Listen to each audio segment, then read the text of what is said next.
RBI ने कैसे बैंकों के ऊपर सख्ती कर दी है। अब ज्यादातर जो लोन सेटलमेंट हो रहे हैं वो किस कारण से बैंक एनबीएफसी कंपनी कर रहे हैं। साथियों, आपके पास पैसे हैं तो इनके पैसे दे दे और मरे साहब को अपने गले से निकाल ले। नहीं पैसे हैं तो राहु केतु ग्रह तो क्या करेगा, दुनिया का कोई ग्रह धरती पे आके आपका कुछ नहीं बिगाड़ सकता। और ये चवन्नी चाप ये तो सौदा ही कुछ नहीं है, इनका यमराज तो बैठा ही अमरदीप का दिया, इनको तो हरिद्वार तक छोड़ के आऊंगा। साथियों, सबसे पहले बैंकिंग को समझेंगे। भाई बैंक के पास पैसा आता कहां से है, जो आम आदमी है उसको क्या समझ में आता है। भाई कोई गवर्नमेंट का बैंक है, नेशनलाइज बैंक है या प्राइवेट बैंक भी बहुत से हैं, और एनबीएफसी कंपनी कहां से पैसे लेके आती है। भाई जो कॉमन मैन है उसको तो ये समझ में आता है, भाई बैंक एफडी करता है, आरडी करता है, सेविंग अकाउंट खोलता है, करंट अकाउंट खोलता है, पब्लिक से पैसा लेता है और उसको इंटरेस्ट पे देता है, ब्याज पे देता है। आम जो आदमी आओ अगर एफडी करवाएगा उसको 6-7% इंटरेस्ट मिलेगा, और वो ही अगर अनसिक्योर लोन लेने उसी बैंक के पास चला जाएगा तो उससे 18-20% ब्याज लेंगे, यानी 3 टाइम ज्यादा। तो उसको तो ये समझ में आ रही है भाई ये पब्लिक का पैसा है। ये तो बात ठीक है कि पब्लिक का पैसा है, अन्य किस तरह से। भाई इतना पब्लिक का तो पैसा है नहीं डिपॉजिट के हजारों करोड़ रुपए बटे हैं, तो अगर सारे बैंक एनबीएफसी कंपनी का हिसाब लावे तो कई लाख करोड़ रुपए का बैंकिंग का क्षेत्र है, लगभग 90 लाख करोड़ रुपए का। तो पैसा कहां से आता है। भाई बैंक भी लोन करवाते हैं, बैंक कहां से लोन लेते हैं, आरबीआई से, रिजर्व बैंक ऑफ इंडिया से, और वहां पे भी उनकी ब्याज दर तय होती है। जैसे आपने कई बार सुना होगा न्यूज में या पेपर में पढ़ा होगा रेपो रेट। ये रेपो रेट क्या चीज है, रेपो रेट का मतलब ही ब्याज दर है, आरओआई है, रेट ऑफ इंटरेस्ट है। जो आरओआई आप देखते होंगे कई बार आरबीआई जो है आरओआई को घटा देता है, रेपो रेट घटा देता है, तो फिर बैंक एनबीएफसी कंपनियां भी आगे थोड़ा ब्याज अपना कम कर देते हैं, और जैसे वो बढ़ाता है तो ये भी अपना ब्याज बढ़ा देते हैं, क्योंकि ये पीछे से लोन लेके आए हुए हैं। अब होता क्या है, जैसे अब एनबीएफसी कंपनी कैसे काम कर रही है। भाई एनबीएफसी कंपनी जैसे नाम से ही पता लग रहा है नॉन बैंकिंग फाइनेंस कंपनी, वो आरबीआई से उसको लोन नहीं मिलता, सिर्फ बैंक को लोन मिलता आरबीआई से, एनबीएफसी कंपनी को नहीं मिलता। अब एनबीएफसी कंपनी कहां से पैसा लेके आती है, या तो इनका प्राइवेट फंड है, भाई जो इसका ओनर है उसका अपना पैसा है। दूसरा तरीका क्या है उसके पास पैसे का लेकर आने का, मार्केट से। ये शेयर बाजार में लिस्टेड है, शेयर बेचते हैं अपने, शेयर बाजार में लिस्टेड होने की वजह से मार्केट से पैसा इकट्ठा करके आगे लोगों को कर्जाई करते हैं। और NBFC non banking finance company का लाइसेंस जो है वो आरबीआई इशू करता है, बैंकिंग का भी लाइसेंस, इनका भी।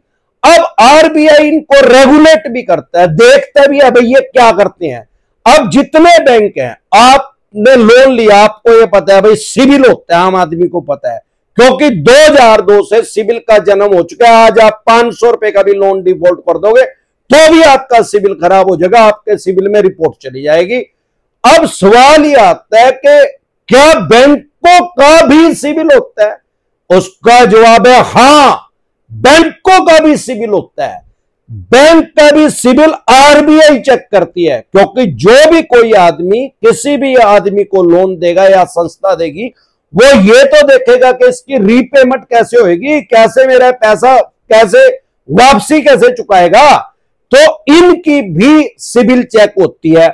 इनका सिविल डाउन कैसे होता है, जब इनका मार्केट में एनपीए का रेशो बढ़ता है। एनपीए का मतलब नॉन परफॉर्मिंग एसेट। तो जैसे जैसे इनका एनपीए का रेशो बढ़ता है तो वैसे वैसे इनका सिविल डाउन होना शुरू हो जाता है, खराब होना शुरू हो जाता है। आरबीआई इनसे पूछता है भाई इतने पैसे हमारे से उधारे लेके गए, क्या बेवकूफी कर रहे हो, जो एनपीए का रेशो बढ़ रहा है, लोगों के पास पैसा मर रहा है आपका। फॉर एग्जाम्पल पीछे लक्ष्मी विलास बैंक डूब गया, क्या कारण हुआ भाई डूबने का, अरे उसका 26% एनपी हो गया। 100 आदमियों को लोन दिया, 26 ने वापसी नहीं दिया, तो ये उसका फिर सिविल खराब होगा तो भंके भाड़े में चला गया, बंद ही हो गया। ऐसे ही कोई भी बैंक बंद हो सकता है, अगर उसका सिविल खराब होएगा, उसका एनपीए का रेशियो बढ़ेगा तो उसका सिविल खराब हो जाएगा। सिविल खराब हो जाएगा तो आरबीआई उसको लोन ही नहीं देगा, 1 रुपया भी उसको बाजार से नहीं लोन मिलेगा।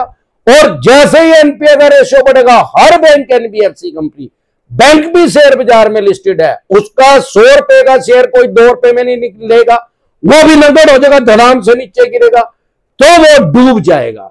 इसलिए ये हर लोन को एनपीए में नहीं डालते, एनपीए में डाल के ही आपके ऊपर केस कर सकते हैं। इसलिए उसको या तो राइट ऑफ करते हैं या सेटलमेंट करते हैं, क्योंकि इनकी दुकान में पीछे से बांस चढ़ा हुआ, डंडा चढ़ा हुआ इनकी दुकान के अंदर, कि अगर एनपीए का रेशियो बढ़ा, पैसे मरे, तो फिर इनका सिविल खराब होएगा। ये अपने एनपीए के रेशियो को बढ़ने से बचाने के लिए और सिविल को डाउन होने से बचाने के लिए सेटलमेंट करते हैं। इनके पास कोई ऑप्शन नहीं है। आज केस करेंगे, माननीय सुप्रीम कोर्ट तक जाते आते 40-45 साल लगेंगे, तब तक इनका बैंकिंग नगद हो जाएगा, इनकी एनबीएफसी कंपनी बंद हो जाएगी।